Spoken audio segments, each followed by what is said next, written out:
Dober dan, iz ljubljanskega studia 136, to so Vesti na vesti. Komisija Državnega zbora za nadzor varnostnih služb je obravnavala novelo zakona o parlamentarnem nadzoru obveščevalnih in varnostnih služb. Z njim želi vladna koalicija omejiti nadzor.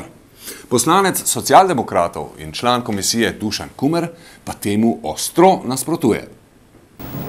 So prišle poslanske skupine vladajoče koalicije z amandmaje, ki v bistvu znižujejo, in to močno znižujejo, pristojnosti parlamentarnega nadzora, ki je sedaj opredeljen zakon o SOVI. Preprosto gre za to, da bo lahko parlamentarna komisija nadzorovala posebne ukrepe, šele takrat, ko bojo zadeve zaključene, če bo tako odločil predstojnik organa, nad katerim bo vršila nadzor. O obtožbi Jožeta Tanka, da so socialdemokrati upravljali Sovo in Parasovo, Kumer ni povedal prav veliko.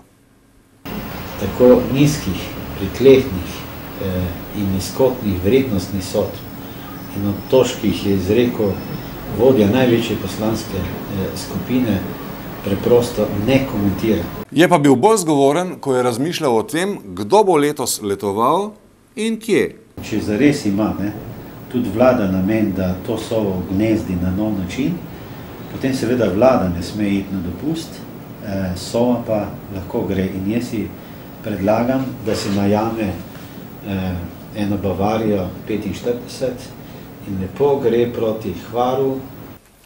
Predsednik komisije Pavle Gantar je prepričan, da bosta že na naslednji seji zaslišana nekdanji direktor Sove Iztok Podbregar in nekdanji premier Tone Rop. Razloge za obtožbe SDS o socialdemokratih in njihovi Parasovi pa vidi predvsem v nervozi. Izjemno močne besede uporabljajo, grejo se pač neko ideološko ofenzivo, ne vem, zakaj je to potrebno in to so čiste politične floskule, poskušajo prepričati in strniti vrste svojih privržencev, kajti mislim, da od zadaj nekje tlita strah, kaj pa če je vse res. Ej, brez reklam, prosim. Računsko sodišče je v reviziji o pravilnosti in smotrnosti poslovanja kapitalske družbe in slovenske odškodninske družbe pri prodaji Mercatorjevih delnic ugotovilo, da obstaja tveganje, da sklada nista iztržila najvišje kupnine in nista ravnala učinkovito. Predsednik Računskega sodišča Igor Šoltes je pojasnil, zakaj je sodišče o prodaji izdalo mnenje s pridržkom.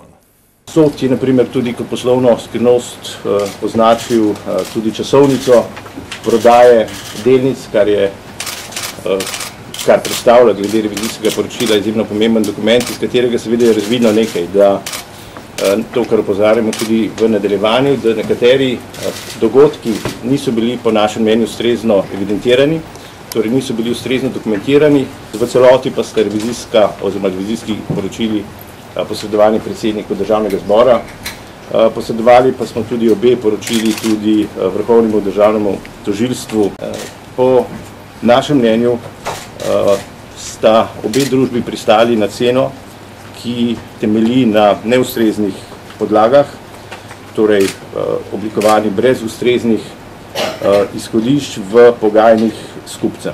Za vsako prodano delnico za $1000 več od dosežene kupnine bi to pomenilo glede na maso, ki je bila prodana za 4,8 milijona evrov večjo kupnino. 4,8 milijona večjo kupnino po $1000 več prodane delnice je verjetno znesek, ki ga nima smisla preračunavati na mojo plačo v naslednjih 100 letih. Ne, nima smisla.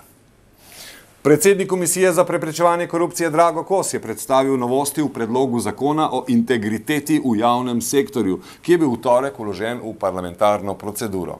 Zakon bi, če bi bil sprejet, okrepil funkcijo Komisije za boj proti korupciji.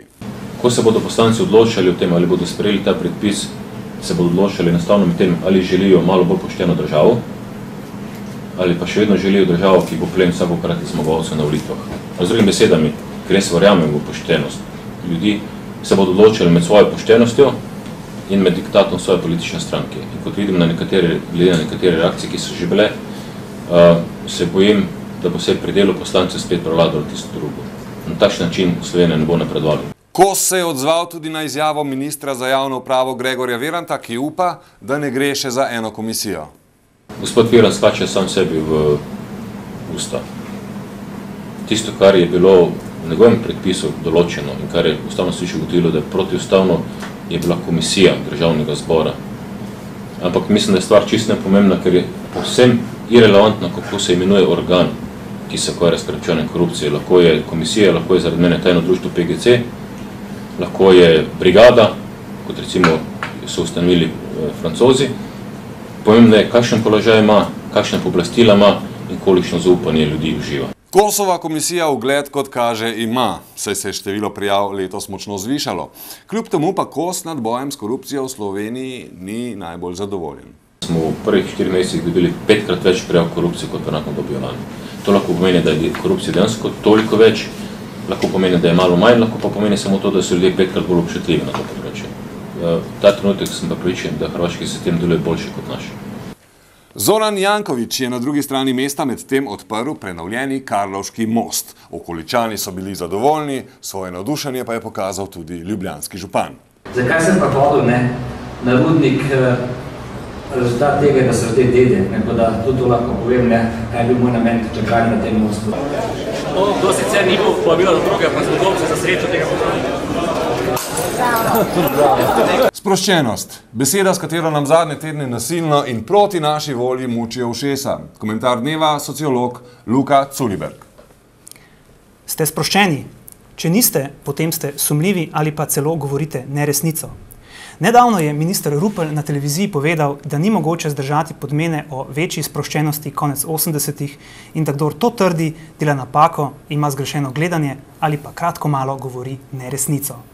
In hvala Bogu za Zbor za republiko, ki je tu z namenom, kakor je v isti oddaji povedal gospod Jerovšek, da bi ustavil neresnico.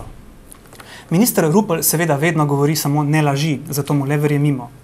Konec 80-ih smo živeli v komunistični totalitarni Jugoslaviji, danes živimo v demokratični in svobodni Sloveniji. Kateri laudator temporis acti si torej drzne trditi, da je bilo takrat bolje in da je bil bolj sproščen? Gre za čisto retoriko in demagogijo, brez vsakih dejstev, kakor pravi gospod Jerovšek, medtem ko minister Rupel navaja izključno dejstva. Danes je bolje in pika. To podpirajo dejstva, pravzaprav eno samo dejstvo, a neizpodbitno. BDP na prebivalca je danes 7-krat večji, kakor konec 80-ih. Pustimo dejstvo, da vi morda niste tisti prebivalec, ki bi mu šlo 7-krat bolje, a naj vas pomirim, da gre zaradi tega nekomu drugemu lahko kar 14-krat bolje in to je sproščujoče. Če tudi imate vi morda še vedno okrog 400 evrov plače, kakor ste jo imeli konec 80-ih, je vseeno sproščujoče, da ima vendar toliko menedžerjev in drugih uspešnežev tudi po 15 in več tisoč evrov plače.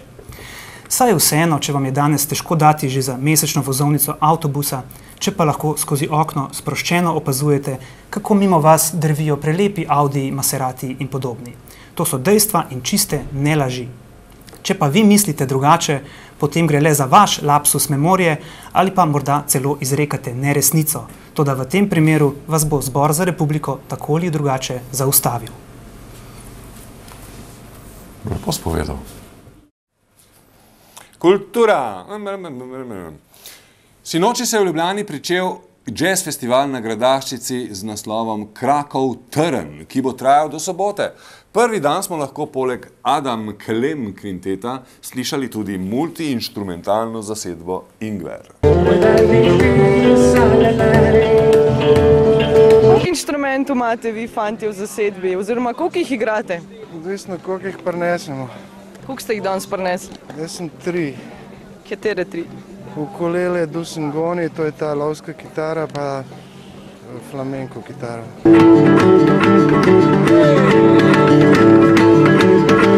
Še vreme? O napovedi za prihodnji teden bo ob 17. v Cankarjevem domu spregovoril Borut Pahor. Nasvidenje iz ljubljanskega studia 136, bile so to Vesti na vesti.